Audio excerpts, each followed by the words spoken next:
Hi, welcome to another segment, our second segment of Well-Behaved Women. I am Michelle Thompson-Scott. I'm Olivia Rodriguez. And I'm Janeece Tatum. Janeece is my cousin, Olivia's second cousin.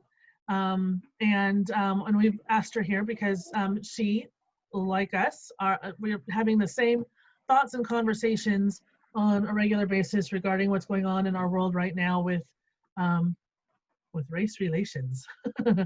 And so you can kind of tell by looking at us, we have all sorts of different perspectives because we come from different points of view on the situation.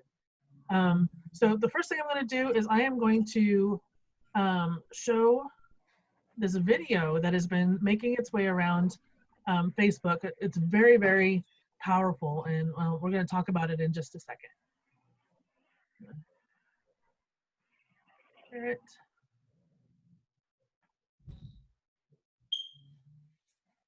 There we go. Oh wait, hold on. I forgot to share the sound. Hold on. There we go. Yeah, we're new at this. Sorry. I've been seeing a lot of things talking of the people making commentary. Interestingly enough, the ones I've noticed that have been making the commentary are wealthy Black people making the commentary about we should not be rioting, we should not be looting, we should not be tearing up our own communities. And then there's been an argument of the other side of we should be hitting them in the pocket. We should be focusing on the blackout days where we don't spend money. But, you know, I feel like we should do both. And I feel like I support both. And I'll tell you why I support both. I support both because when you have a civil unrest like this, there are three types of people in the streets. There are the protesters, there are the rioters, and there are the looters. The protesters are there because they actually care about what is happening in the community. They want to raise their voices, and they are there strictly to protest. You have the rioters who are angry, who are anarchists, who really just want to fuck shit up, and that's what they're going to do regardless. And then you have the looters, and the looters almost exclusively are just there to do that, to loot. Now, people are like, well, what did you gain? Well, what did you get from looting? I think that as long as we're focusing on the what, we're not focusing on the why, and that's my issue with that. As long as we're focusing on what they're doing, we're not focusing on why they're doing. And some people are like, well, those aren't people who are legitimately angry about what's happening. Those are people who just want to get stuff. Okay, well then, let's go with that. Let's say that's what it is. Let's ask ourselves why in this country in 2020, the financial gap between poor Blacks and the rest of the world is at such a distance that people feel like their only hope and only opportunity to get some of the things that we flaunt and flash in front of them all the time is to walk through a broken glass window and get it. That they are so hopeless that getting that necklace, getting that TV, getting that change, getting that bed, getting that phone, whatever it is that they're going to get, is that in that moment when the riots happen and if they present an opportunity of looting, that's their only opportunity to get it. We need to be questioning that why. Why are people that poor? Why are people that broke?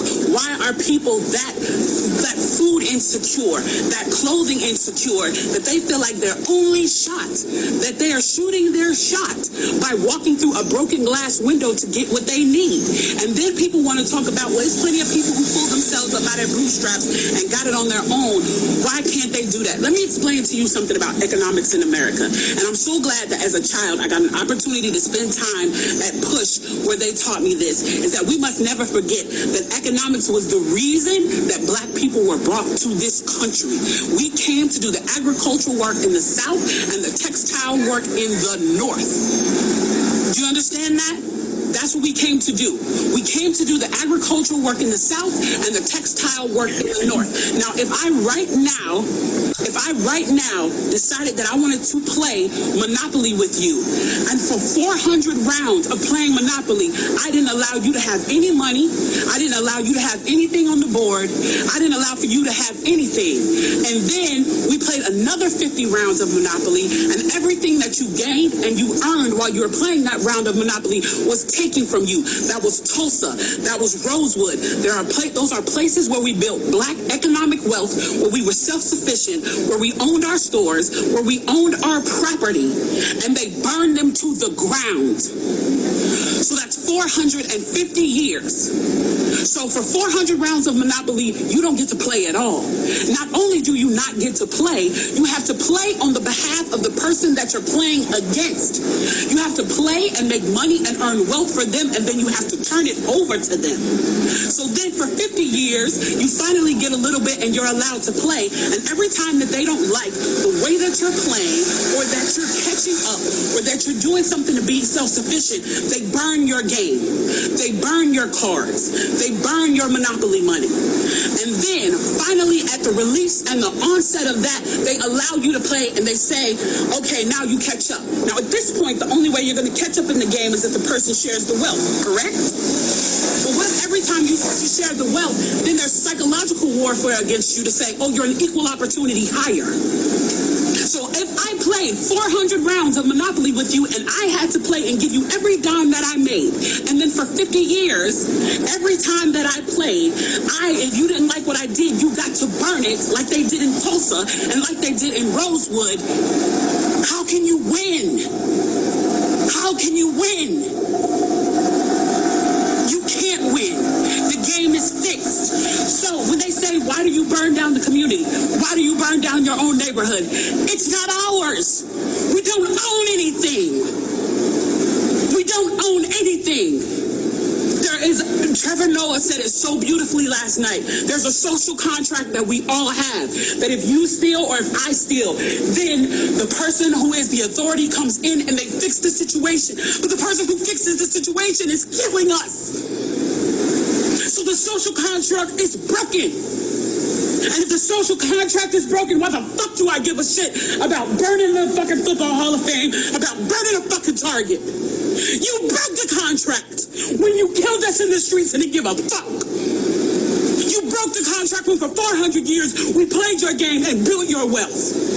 You broke the contract when we built our wealth again on our own by our bootstraps in Tulsa, and you dropped bombs on us. When we built it in Rosewood and you came in and you slaughtered us. You broke the contract, so fuck your Target. Fuck your Hall of Fame. As far as I'm concerned, they could burn this bitch to the ground. And it still wouldn't be enough. And they are lucky that what Black people are looking for is equality and not revenge.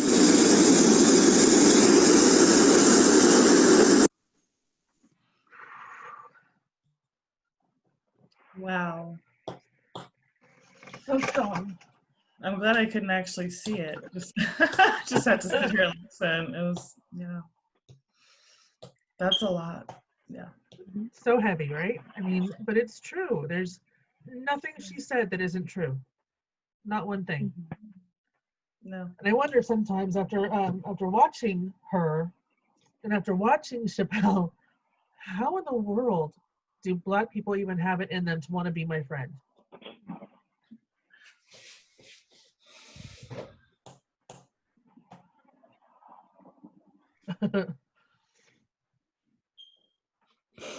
Oh, you okay, girl?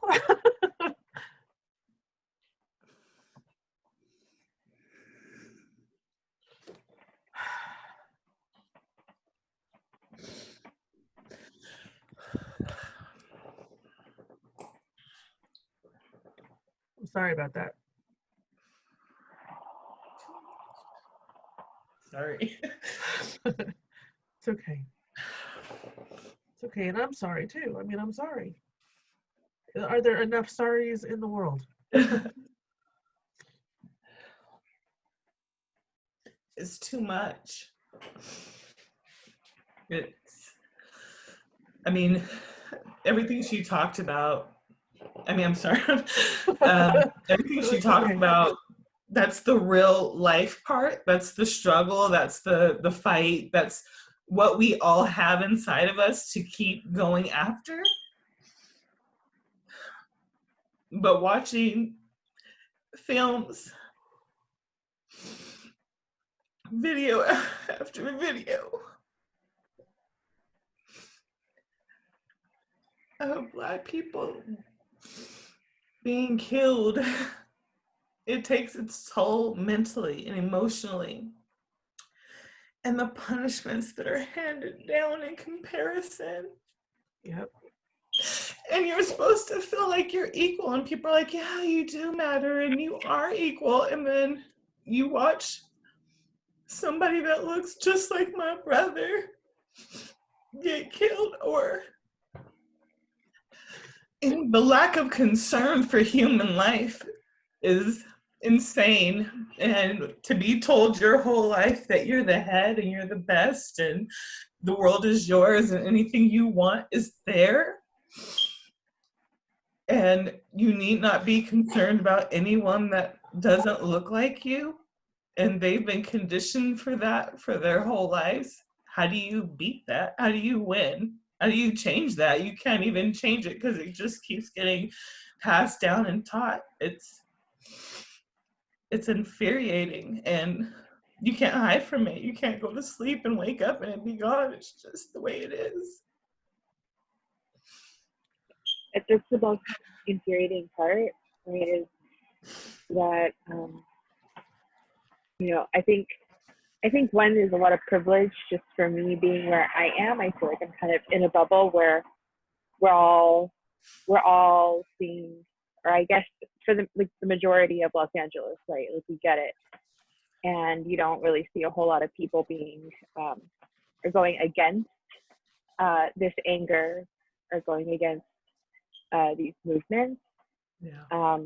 But I have a friend with me right now, and she's from Texas. We grew up in Texas together, and she went to a Black Lives Matter protest in Houston, and I took her on another one today. It wasn't really much of a protest so much as like a march, a unified march, right? Like a rally, and it was like, she loved it. She had a great time today. The energy was just so real, so tangible, so positive, so uplifting. But this was her second experience. Her first impression of these kinds of movements was not great. It was very somber. They all were required to start the protest off like in kneeling in prayer, and there's snipers up on the buildings, and it was still like a very like guided thing, first of all. And it was still militant. It was an undertone of like just threatening, don't step one toe out of line, where here it was just really like, we took the time to celebrate these marginalized groups, specifically, Black lives. And there was no all lives matter. It was all Black lives matter, right? Like it celebrated intersectionality, and it was just, for her, like night and day. And the way that she was telling me, I just got chills thinking about what environment was set up for people in Houston, and she got so much shit for saying Black Lives Matter. And that, to me, it's so crazy. Like, how can you possibly argue that? I'm around so many people that echo that sentiment, that when I actually hear people have words that don't agree with that, I'm so shocked. And I shouldn't be shocked. But to me, it just makes so much sense, right? Like, this anger makes sense. Why aren't we all angry?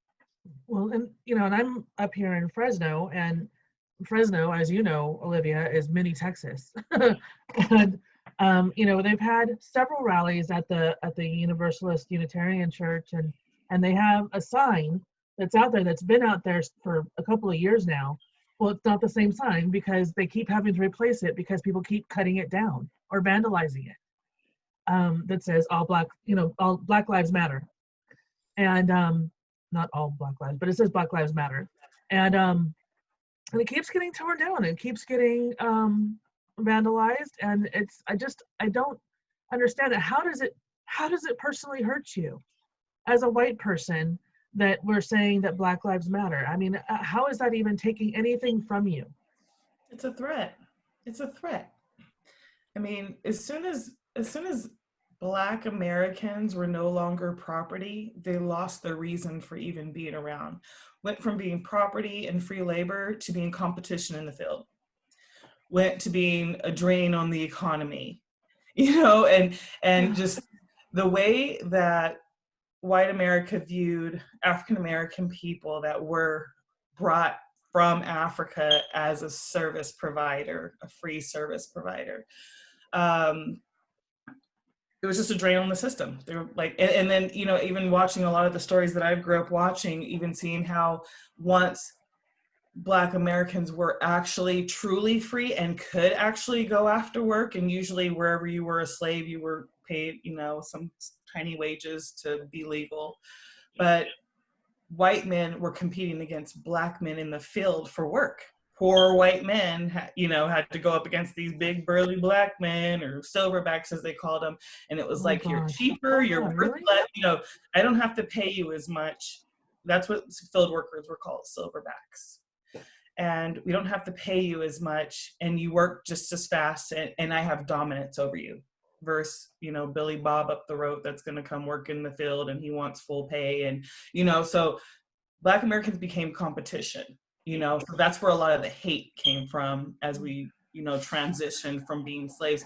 How dare you be, my worker, and now you're, someone I have to pay, someone I have to compete for a job with. Well, they have the upper hand, and they've used it forever to keep you down, because the fear of the strength, the power that could actually come about from people uniting and being equal would mean that they're no longer at the top. They're no longer the head.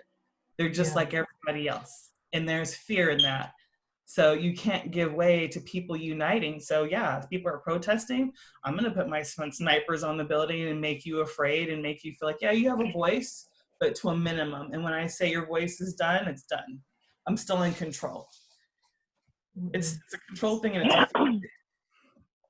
It's terrible. You know what really, when you think about it, conversations that I've had with people that, a couple of all lives matter people, right? Like when we talk about not so much equality, but equity, right? Like equity is that speaks to the institutional racism and all of that. And the argument is like, well, I mean, I don't know why you want to say that they're not equal. There are these laws that make them equal. And I'm like, why do you, so the government is telling you that you have to believe that these, you are equal to this marginalized group. And it's not even, you don't even want to admit that they're actually human like you. So it's not even like your own thought process that takes you there. It's a law that you clearly resent, which kind of speaks to what you're saying. Well, I mean, on one hand, they're saying, and they're very resentfully saying, well, we gave you equality, as if you shouldn't have had it to begin with. We gave you that equality. But on the other side of their mouth, they're propagandizing against Black people right and left. I mean, the fact that, 90% of white people in our country still believe that Black Panthers were a terrorist group. Yeah. I mean, the propaganda alone is crushing. And how do you overcome that when it's your government telling you that these people are bad and evil and they're out to get you, out to get your job, out to get everything about you? They're one of the most disgusting things I ever heard was when I was working in a place that was very multicultural, and we were walking, the administrative people, the whole white administrative people were walking through the parking lot to get through to something else. And one of the people was like, how is it that one of these guys, one of these factory workers, has a car that's as nice as mine? And just being absolutely upset about it. I mean, why is that a problem for you? Does that make your car less desirable now? I don't understand. Everything has to be a zero-sum game. And he was taught that you're better. You're supposed to be better. Even if it was never directly said, everything. I mean, we see so many changes now in the media. I mean, it probably took me 2 years to get over seeing biracial couples on a commercial. Like, really? Oh, yeah. Like, still putting like Black guys with a white lady? We've been conditioned for so long so when we see anything outside of our conditioning, it's shocking. Even when you see, you know, people are so, I mean, I can't even say her name without shivering, but Candace Owens, because she's so eloquent and she's so articulated. But you know what? Just because she's Black and can speak well, they're so impressed by that. Like, wow, it's amazing. And a white woman could talk just like that, but that's an expectation. She should be there, you know? And so pretty poison. Yes, but it's just the expectation when you do see a Black person with a nice car, it's like, oh, how'd they get that? They must be doing drugs, or, you know, they must have a family company, or, you know, there's just so many, if you don't ask the questions, like, this is the craziest conversation ever, because nobody talks about it. Nobody crosses the line. You keep all your feelings inside and you read all the different posts and you hear where people are coming from, and maybe you spout off a little bit, but nobody has an exchange and like, what the heck is going on and why is this happening from different perspectives? So I think more people having these types of conversations will shed more human light on it, instead of it just being like this media, you know, raining down like the Rodney King riots. I was there. It wasn't a riot. I mean, there was riots, there was burning for sure, there was looting. Yeah. There was more protesting, peaceful protesting. I was there. I went to clean up the community. I got to shake Jesse Jackson's hand. Nobody was, you know, nobody was chasing us. But the news media, all they covered was the same burning building, the same rioters, the same looters, you know? And so the media has controlled it for so long that that's all you saw. That's all you know. Well, and the fact that we even actually call it the Rodney King riots. That's the name of it. Yeah. I don't know it any other way. I mean, that is how history remembers it now. What if the Zoot Suit riots were actually a Zoot Suit, like, walk, like, stroll? Yeah. Yep. It's the picture that they paint. It's the narrative that they. But I mean, let's talk about the fact that in my history books, I never knew about. I didn't know about Tulsa Massacre. I didn't know about Black Wall Street. I wasn't taught that. I mean, February, the month of February, you get Martin Luther King, you get Rosa Parks, you get a little bit of Harriet Tubman, and we're done. See you next year. God bless. You know, that's Black. Why is there a separate history? You know, and then everything that's ever happened to white America, good, bad, or indifferent, is in a history book, and you got to memorize it, and you got to pass this test in order for you to move on to the next level of education. But let's leave out very, very important things that happened in our history. I mean, the fact that in my history class, we were taught about like how wonderfully the Pilgrims and the Indians got along, and they sat together and they had a meal, you know, and that's Thanksgiving. You know, you gave thanks for a massacre, you know, but let's not even, and even to have it changed to Indigenous.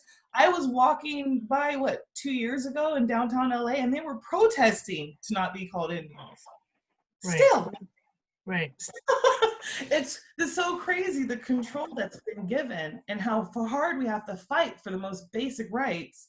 Like what do I want to be called? You don't get to choose what I'm called or what I want to be, but yeah, they do. Because they're in control of the history books. They're in control of everything, you know? Yeah. Crazy. Yeah. I'm mad. Okay, I don't need to say something. No, that's fine. That's fine. That's good. I think, you know, and that's, you know, one of the reasons why I wanted to do this is I thought that, you know, when Olivia and I, we have these conversations and we say these things and we're like, you know, these are things that people should probably hear and talk about together. And I hope, I mean, even if just one person starts to talk a little bit more than they did before, that, you know, that this is worth it. I mean, this, not everything else. And George Floyd would by no means be worth it, but, you know, I'm willing to, you know, give up half an hour a week to to further the conversation. Yeah. You know? Gosh, I wish George Floyd was a one-off, like people are treating it. They can get behind that. That was murder. That was terrible. But he's not the first one that was. He was not even the first one that, you know, that happened to on camera.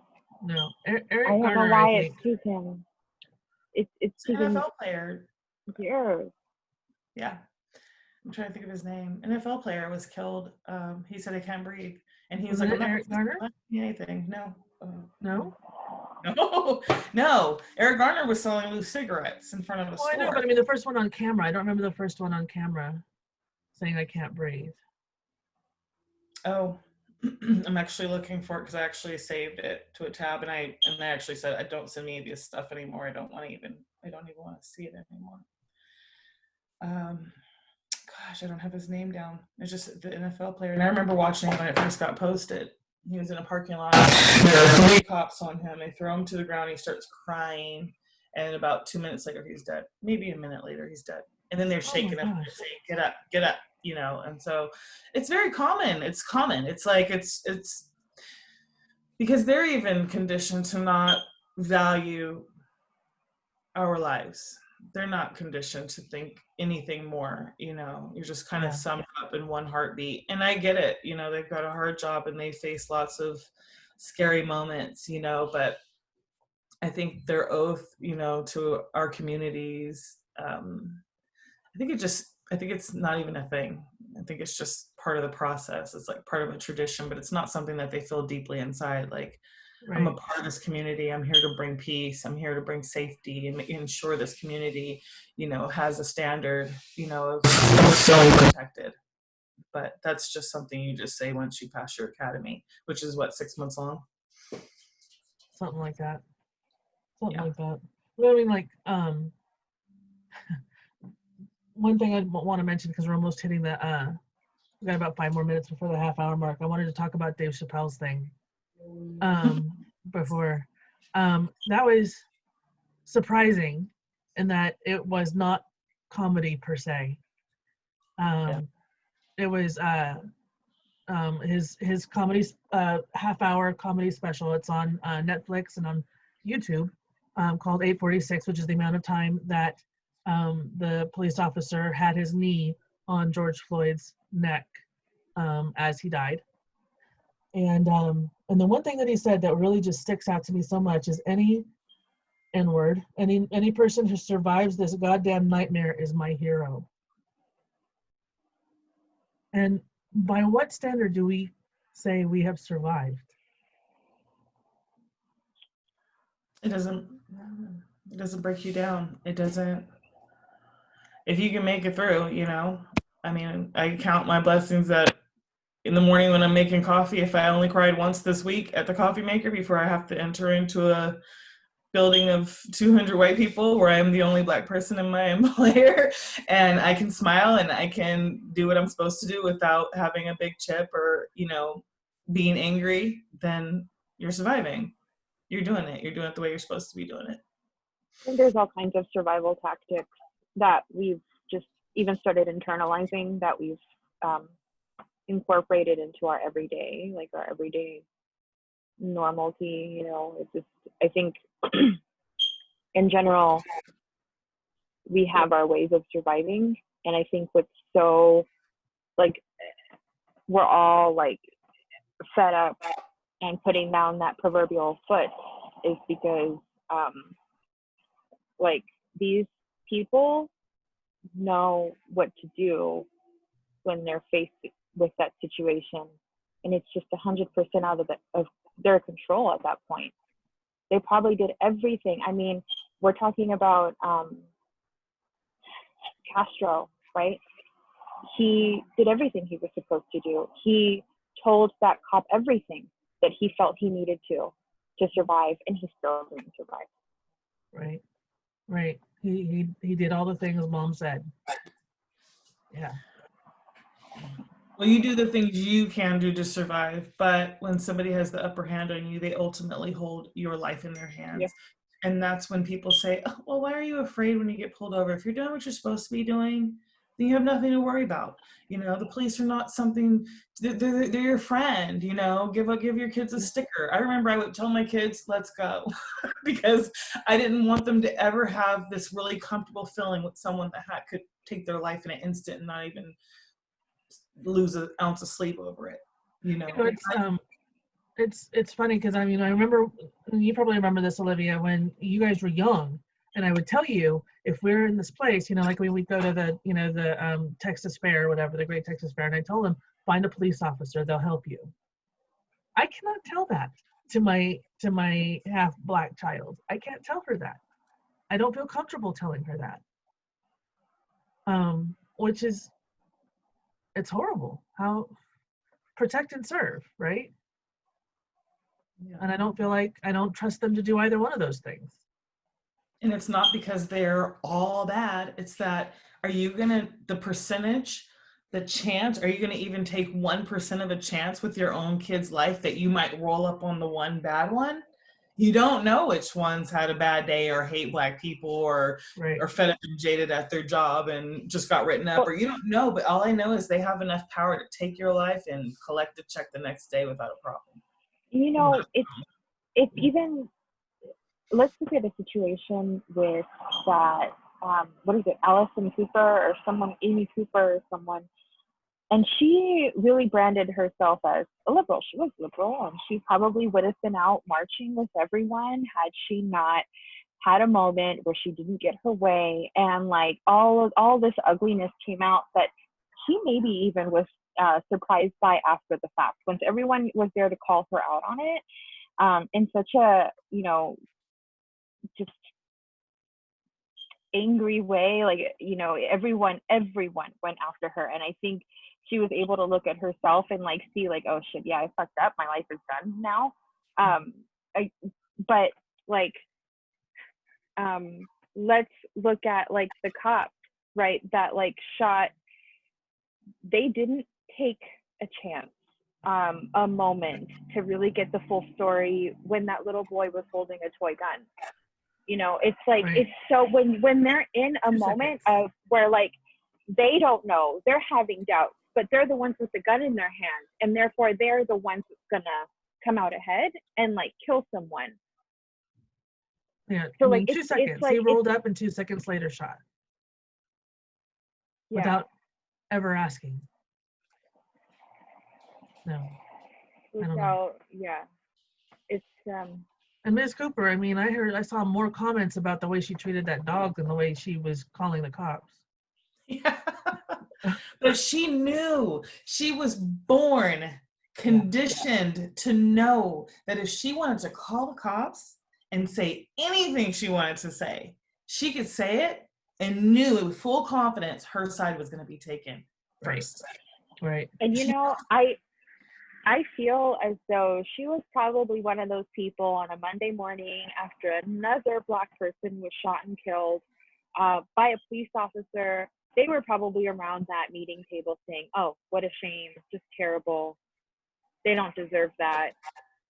But all the while, she was internalizing the power that she knows that she carries as a white woman. And it came out. Yeah. I mean, people say the word privilege, and I know we have to probably wrap it up, but I want to say, I know there's a lot of talk about the word privilege. And so the way I tell my white friends that I've seen that are like, what's the problem? I'm not privileged, my life, blah, blah, blah. You know what? The privilege is that you can say, what's the problem? The problem is, the privilege is that you don't even live in the same America as me. The privilege is that you actually think everything's okay, and that Mr. Floyd is a one-off, right? And that everybody else probably deserved it, but we don't really know what's happened behind it. So I'm not going to touch that. I'll stick my head in the sand on that one. That's the privilege. Yeah. Yep. Yes. 100%. Well, thank you so much. I didn't mean to throw you into an emotional tailspin right off. Right. So I was, yeah. But I thank you so much for coming and for having the conversation. And you know, I love you, ladies. You guys are wonderful, and love you. Do it again, Janeece. I hope you can join us again sometime. No, anytime. Awesome. Okay. All righty. Bye. Guys. All right. Join us again next time. If for those that are watching on YouTube, if you like it, subscribe. Thanks. Bye.